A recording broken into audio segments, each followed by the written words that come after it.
Nous venons de terminer sous la direction du commandant suprême de forces armées de la République démocratique du Congo et de la police nationale congolaise une réunion du Conseil supérieur de la défense élargie où nous avons essentiellement passé en revue la situation opérationnelle dans toute la République démocratique du Congo, mais spécifiquement dans l'Est de la République démocratique du Congo. Cette réunion du Conseil supérieur de la défense était la première avec le nouveau chef d'état-major général qui a eu à la suite du vice-premier ministre, ministre de la Défense, donné les grands axes de sa vision sur ce qui concerne notamment la montée en puissance de forces armées de la République démocratique du Congo, mais la réponse militaire que nous apportons face à la guerre d'agression qui nous est menée par les Rwandais et ses supplétifs terroristes du M23. Comme vous l'avez suivi à travers les médias ce matin, dans le rapport qui a été fait par le chef d'état-major général,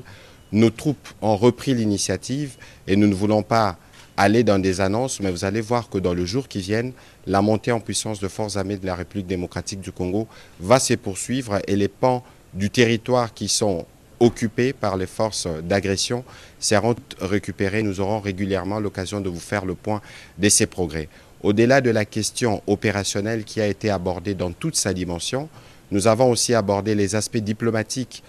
de ces questions où vous avez noté avec nous l'isolation de plus en plus constatée du Rwanda qui montre que ce n'est pas le pays qui veut la paix dans l'Est de la République démocratique du Congo. Et de ce point de vue, la ministre d'État, ministre des Affaires étrangères, a reçu des orientations précises sur ce qui doit être fait à ces niveaux. Dans le même esprit, les aspects judiciaires doivent se poursuivre parce que nous notons,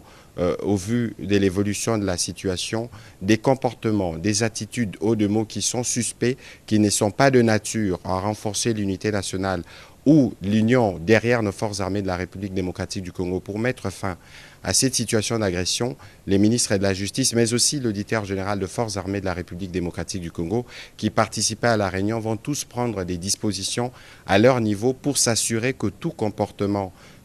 à caractère subversif qui ne rentre pas dans l'objectif premier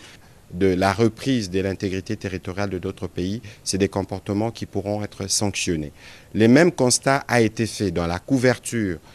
médiatique des événements dans l'Est de la République démocratique du Congo, comme nous avons eu à le relever à travers les mises en garde qui ont été faites. Nous voulons vous dire que des mesures seront prises dans les jours à venir contre tous les médias qui travailleraient dans le sens d'accompagner l'œuvre terroriste qui s'est faite en République démocratique du Congo. Pour l'impératif de la paix, il y a des mesures qui devront être prises absolument pour qu'on s'assure que tous les efforts nationaux qui sont faits pour restaurer la paix dans l'Est de la République démocratique du Congo puissent l'être. Nous avons évidemment eu l'occasion de passer en revue aussi d'autres